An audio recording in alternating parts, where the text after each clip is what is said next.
juicy, moist, Texas-style beef brisket.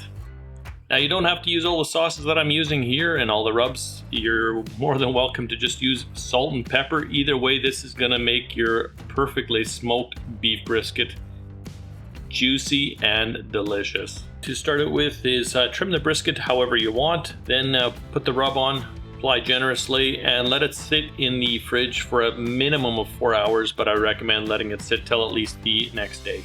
So after the rub has sat on the meat for a night or 4 hours, 6 hours, whatever the heck you decide to let it sit or rest for, set your pellet grill to whatever smoke setting you have.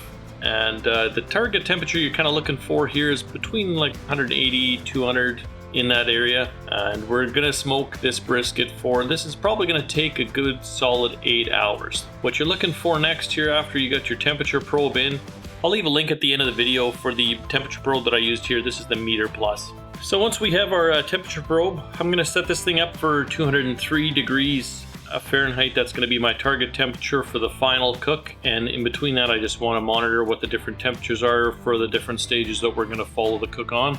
Place your beef brisket on the top rack after your barbecue is heated up. I mean, I just chuck mine on cold. That's how I do it. Some people prefer to let the grill heat up first, whatever you like.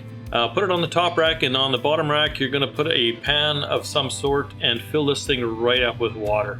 This is a very critical step to make sure that this goes really slow, and we don't want to dry out that bark that we're after. So at this point there's not a whole lot left for you to do. This is going to take, the next step's probably going to take somewhere between 6 and 10 hours depending on the size of brisket that you've chosen to go with.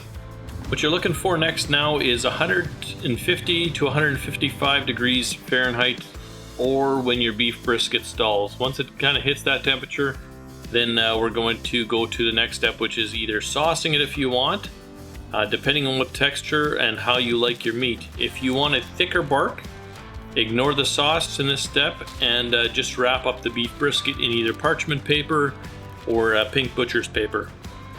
This is going to let the smoke flavor still continue to penetrate, but it's going to limit the amount of moisture that can escape, and that's going to help you break the stall. A brisket, even this size, can stall for hours. The total time of this one was about 12.5 hours, I think, for the cook start to finish. So once we got our brisket all wrapped up, it's just going to go right back on the grill, and the temperature we're going to look for now, depending on what you want to do with your bark here. If you do decide to sauce up your brisket, you're going to leave this brisket now till it reaches 203 degrees. If you want to caramelize your sauce, the temperature you're going to look for is 175 Fahrenheit, at which point you're just going to sauce up the outside of the brisket, chuck it back on the barbecue without any parchment paper. This step probably will take around the 4-hour mark, so total time here about 12 hours the way we're doing it today. Alright, so now that your brisket is up to 203 degrees Fahrenheit, it's time to pull it off the barbecue, and it's important at this point in time to give it a rest. I know you're not going to want to. This stuff smells so good when it comes off, and I usually rob a couple of pieces off the side to give it a flavor test, because I simply just can't resist it. It smells unbelievably good, but I urge you, wait for at least an hour after you pull it off the grill.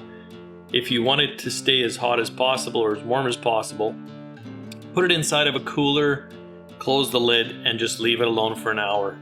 What that's going to do is all the juices that are kind of floating around on the inside of the meat, it's going to let them congeal a little bit onto your meat cuts, and this way when you cut it, it just doesn't all pour out. You want that rich, juicy flavor to stay inside the meat, and it's going to be plenty hot enough to still serve after an hour.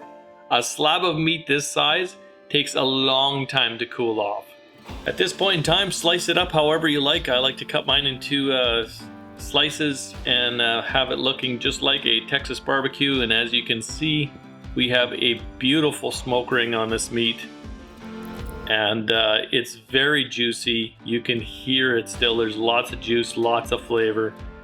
It's not going to be dry at all. The sauce that's left over on the outside is quite delicious, and I just cut it up and I don't do anything else with it. I eat it exactly like this. I don't add anything. Don't subtract. It needs nothing. It is really, mouth is watering just talking about it and looking at the pictures on my monitors here on the side. It's really, really good. The link will be down in the description where I did find this recipe. I can't take credit for it, but I can take credit for figuring out how to incorporate it. It's supposed to be a slow cooker recipe, but I did figure out how to really incorporate this thing and get that perfect cook and perfect sauce on the pellet grill. So quick summary here if you missed it all. Brisket goes on the barbecue. Wait till you get 100 to 155 degrees Fahrenheit. Wrap it up with parchment paper, sauce the berries out of it, close it back up with a parchment, chuck it back on, wait till 203, pull it off the grill, give it an hour to cool, and you're golden. Once you try this brisket for yourself, I'm sure you'll be very pleasantly surprised. Leave a comment down in the description below. Give me a shout out. Let me know what you thought of the brisket or thought of this whole barbecuing method on the pellet grill. Yes, I know for those of you that are die hard, chuck the wood in, got to do all that stuff, I think you would be very hard pressed to tell the difference.